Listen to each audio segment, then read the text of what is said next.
Ready to go! Alrighty guys, this video is not going to be a normal video. It's not going to be something that is typical of me, nor of this channel.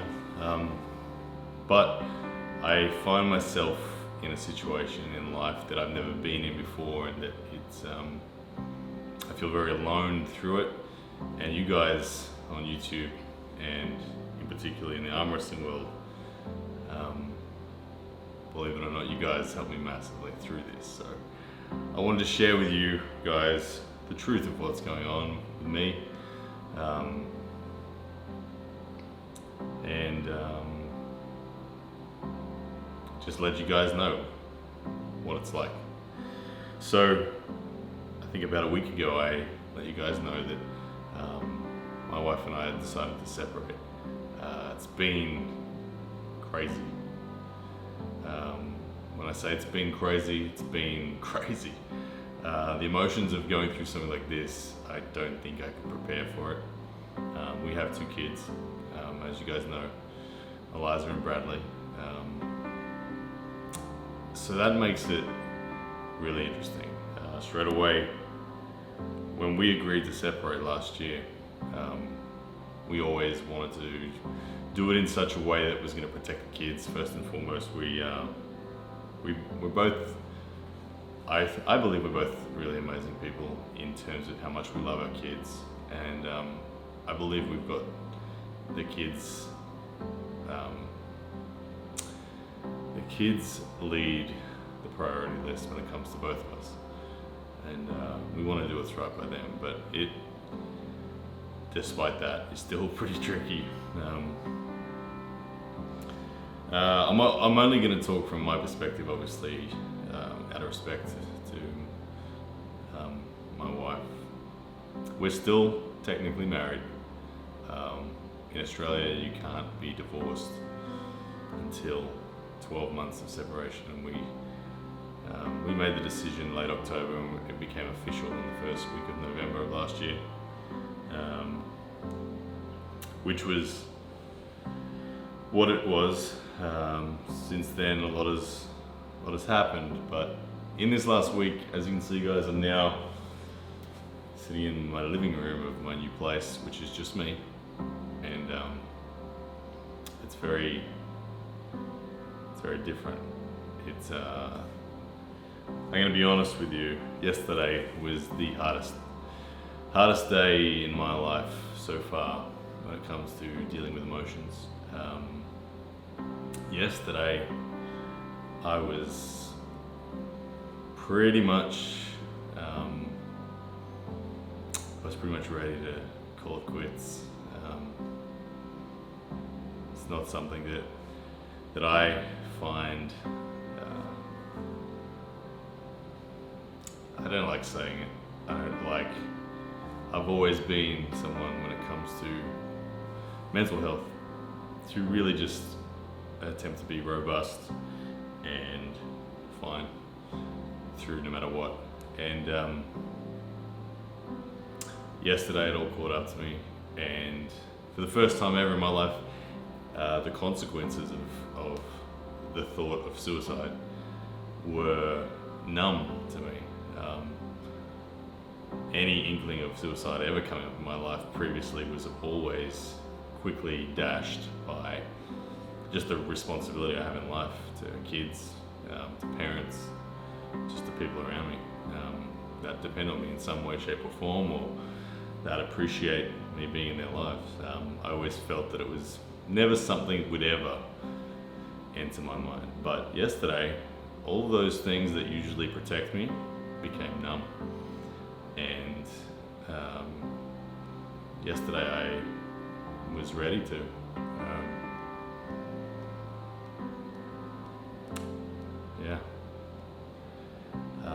One person was the difference yesterday, and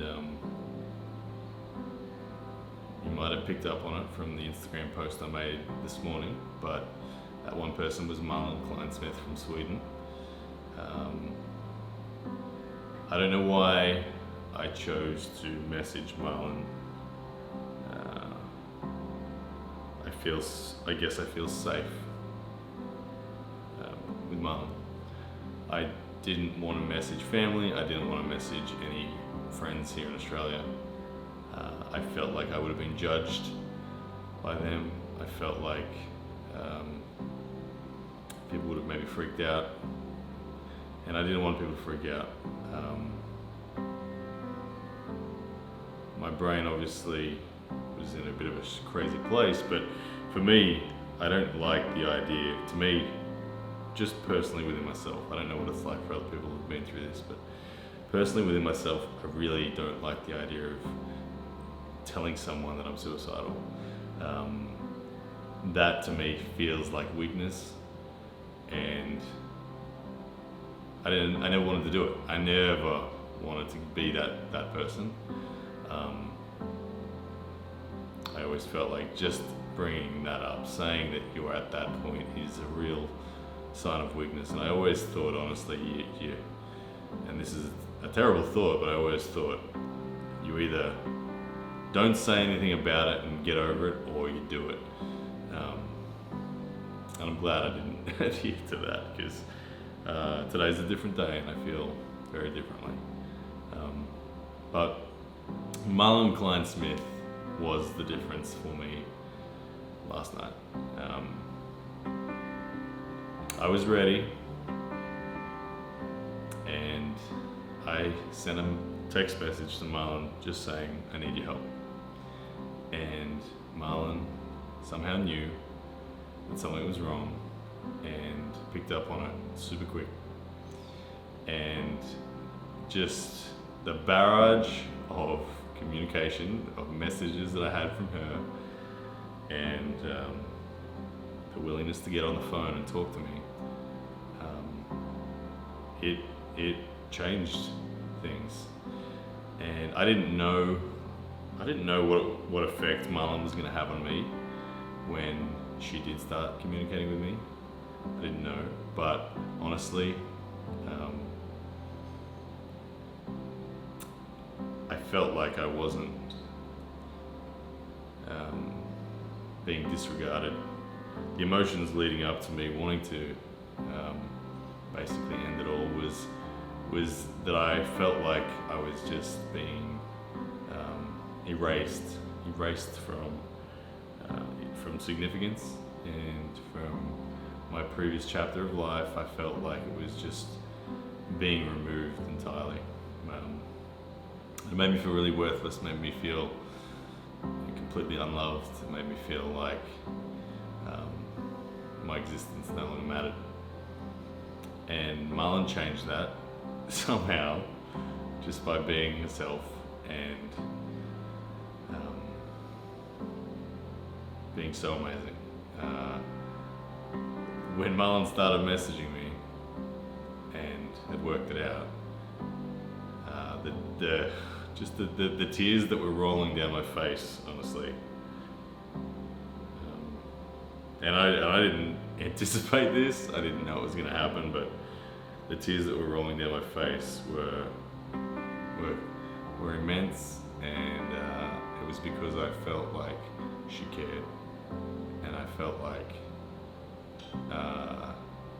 I mattered again, and that stopped me. Today it's the day after, so it's like 24 hours ago all this unfolded, and it's been a tough day today, but it's been a lot easier than it was yesterday. Yesterday was a really dark place, and it was messy. Today I feel a lot more grounded and incredibly grateful to Marlon, and also just grateful to all the other people that care, because I know yesterday I allowed all of that to go numb, and it didn't matter to me anymore. But today I'm grateful again, and I realize again, and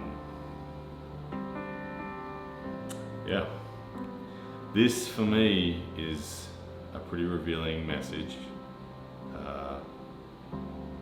I'm choosing to put this video out just because I wanted to be grateful. No other reason. Just want to be grateful. Grateful for everyone that supports me, everyone that cares about me, everyone that has loved me through this, even you guys, YouTube, and all the other social media followings. I've had an amazing amount of support in just the last couple of weeks. So many people sending me messages, sharing their story of their separation or divorce, and sharing with me the pain that they went through, and giving me hope that we'll get through it. There's the odd bit of negativity, but a lot of people are missing context as to why it is, and why it is the way it is, and it's honestly no one's place to get any more context. So I don't really let the negative comments worry me so much at all on this topic. They don't seem to even get through my barrier. The arm wrestling community is an amazing community, and it's always been what I've loved most about the sport is the community. And through going through this, it's even bigger. My appreciation for and gratitude for this community. To Marlon Kleinsmith, I don't know how to thank you, Marlon. What you did for me yesterday clearly goes way beyond anything that I could possibly repay. I love you for it, Marlon. I'll never forget it. So, yeah, that's my story, guys. I don't know if me sharing this was a good idea or not. Maybe it helps someone else who's in a tough situation. If it does, then it was worth it. Marlon changed it for me yesterday, and if this can somehow change it for someone else, then I'm grateful again. Thank you for watching. There's lots more to come, obviously, in my journey in this sport that we love, arm wrestling, and I know that the future won't be as painful as it has felt and kind of feels right now. I am a faithful Christian. I believe in God, and faith will get me through this, and the people around me supporting me will get me through it as well. So thank you again for watching, listening, and sharing this really big moment in my life so freely and kindly. Means a lot, guys, and from here onwards and upwards. Alright, guys.